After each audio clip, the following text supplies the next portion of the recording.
En el presente video se narra la historia e importancia del Comité Internacional de la Cruz Roja, empezando por su fundador, Henry Dunant.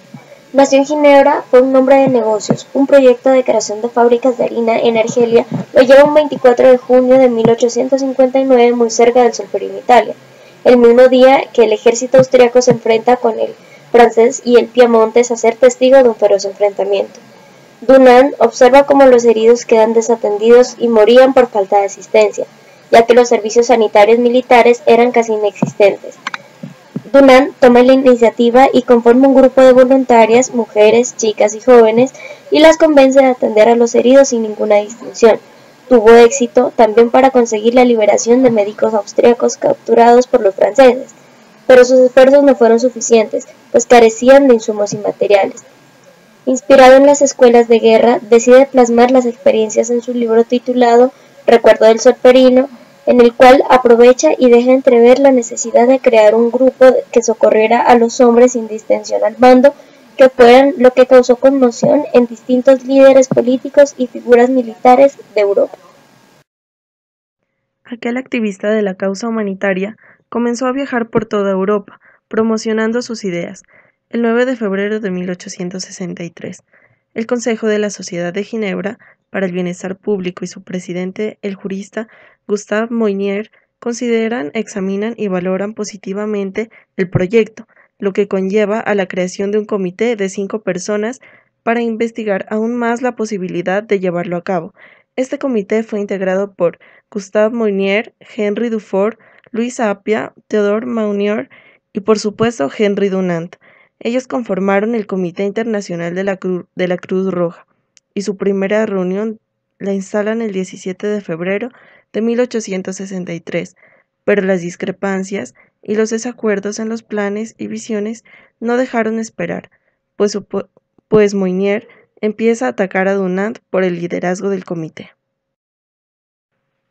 En octubre de 1863, el Comité Internacional de la Cruz Roja se reúne con 14 estados en Ginebra para discutir la mejora de los cuidados a los soldados heridos. Pero en esta reunión, la participación de Dunant solo fue como líder de protocolo. En 1864, una conferencia diplomática organizada por el Parlamento suizo llevó a la firma de la primera Convención de Ginebra por 12 estados, en la cual Dunant se ocupó de alojamiento de los asistentes. En la segunda Convención de Ginebra se mejora la suerte que corren los militantes heridos, actualizada en 1929 a 1949. La tercera mejora la suerte que corren los militantes heridos, enfermos o náufragos en las Fuerzas Armadas en el mar, actualizada de 1929 a 1949. La tercera Convención de Ginebra mejora la suerte que corren los militantes heridos y enfermos en campaña, y el Convenio de Ginebra relativo al trato de los prisioneros de guerra, actualizada de 1929 a 1949. Y la última modificación se hizo en la misma fecha y tuvo vigencia a partir del 21 de octubre de 1950. El gobierno de Suiza, en 1864, realiza una conferencia diplomática en la que participan 12 estados y se formaliza la protección de servicios sanitarios en el campo de batalla y el reconocimiento internacional de la Cruz Roja y sus propuestas en esa conferencia. Se aprobó el Convenio de Ginebra para el mejoramiento de la suerte de los militares heridos en los ejércitos de campaña, y es ahí cuando nace el derecho internacional humanitario. En otras conferencias se van ampliando los derechos fundamentales a otras categorías de víctimas, entre ellas a los prisioneros de guerra. Cuando estalló la Primera Guerra Mundial, basándose en la experiencia adquirida en otros conflictos, el Comité Internacional de la Cruz Roja abrió una agencia central de prisioneros de guerra en Ginebra, cuya finalidad era restablecer el contacto entre los soldados capturados y sus familiares. Siguió innovando. Sus visitas a los prisioneros de guerra aumentaron durante este periodo. Intervino acerca del uso de armas que causan sufrimientos excesivos. En 1818 hizo un llamamiento a los beligerantes para que renuncien al uso de gas mostaza. Ese mismo año, en Hungría, visitó por primera vez a prisioneros políticos. Las mismas sociedades nacionales emprendieron una movilización sin precedentes, en la cual voluntarios dirigían los servicios de ambulancia sobre campo de batalla y prestaban asistencia a los heridos en los hospitales. Para la Cruz Roja de muchos países era su hora más pura, 1918-1939. Después de la guerra, muchas sociedades nacionales consideraron que con el advenimiento de la paz y las esperanzas de un nuevo orden mundial, el cometido de la Cruz Roja tenía que cambiar.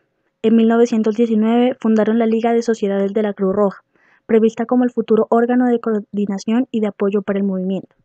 Pero los conflictos durante los decenios de 1920 y de 1930 pusieron de relieve la necesidad de un intermediario neutral y el CICR siguió activo cada vez más fuera de Europa. Después del suceso de la Segunda Guerra Mundial, se realiza una conferencia diplomática, en la cual después de un tiempo de deliberación, se aprueban 4 convenios de Ginebra, en 1949, los cuales dan más fortaleza a la protección civil en tiempo de guerra. Hoy en día se encuentra conformada por una asamblea, la cual dirige el CICR, integrada por 15 a 25 miembros de nacionalidad suiza, un consejo de asamblea, que es un órgano subsidiario, en el cual se encargan algunas peticiones de la Asamblea Superior, del cual es presidente Peter Maurer, un órgano ejecutivo denominado la Dirección. Los símbolos del CICR son la Cruz Roja, la media luna roja y el cristal rojo. La Cruz Roja tiene su origen en el primer convenio de Ginebra, en la que se eligió como el único símbolo del comité, por ser distintivo por sus colores y fácil de confeccionar. Además, era el mismo para todos y reconocible a nivel mundial. Su significado radica en que es la bandera de Suiza con los colores invertidos. En el periodo de 1876 y 1878 se dio una guerra entre Rusia y Turquía en la que por motivos de religión el símbolo de la Cruz Roja podía ser susceptible para los musulmanes, por lo cual el símbolo de la media luna roja se adoptó como un símbolo provisional mientras duraba la guerra. Después de la Segunda Guerra Mundial, países como Egipto, Turquía y Persia hicieron una reunión en 1929 en la que solicitaban el uso del león rojo y el sol rojo. El Comité Internacional de la Cruz Roja lo reconoció como símbolos auxiliares, pero solo a estos países por el hecho de evitar confusiones de emblemas. Sin embargo, cuando decidieron utilizar la media luna roja, pero tienen el derecho de volver a usarlo en cuanto lo dispongan. De igual manera, la estrella roja de David fue una propuesta del Estado israelí en 1949, pero fue rechazada y se reconoció como símbolos oficiales la cruz, la media luna, el león y el sol rojos. En el año 2005 fue creado y reconocido el cristal rojo como emblema de la Cruz Roja, pues años antes venía la discusión acerca de los emblemas del Comité Internacional de la Cruz Roja, por lo que en una conferencia en Ginebra se reconoce los emblemas y a ellos se les suma el cristal rojo. El primer convenio de Ginebra para aliviar la suerte que corren los heridos y los enfermos de las Fuerzas Armadas en campaña fue aprobado en 1949. Aparte de las disposiciones que deben entrar en vigor ya en tiempo de paz, el presente convenio se aplicará en caso de guerra declarada o de cualquier otro conflicto armado que surja entre dos o varias altas partes contratantes, aunque una de ellas no haya reconocido el estado de guerra. Eliminar las armas nucleares. La estremecedora realidad es que hoy, 70 años después del bombardeo atómico de Hiroshima y Nagasaki, los hospitales de la Cruz Roja siguen tratando a miles de sobrevivientes que sufren las secuelas de la radiación. Casi 2/3 partes de las muertes que se producen entre estas personas se deben al cáncer. Sin embargo, las 2 bombas nucleares que causaron unos sufrimientos humanos y una devastación indescriptible eran pequeñas, en comparación con la mayoría de las bombas almacenadas en los arsenales de los estados, que hoy cuentan con un armamento nuclear. 70 años después de su uso, es tiempo de que la era de las armas nucleares llegue a su fin. Las prolongadas consecuencias deberían recordarnos lo que está en juego e intensificar nuestra acción. Eliminar del mundo por completo las armas nucleares es un imperativo humanitario y el único camino posible.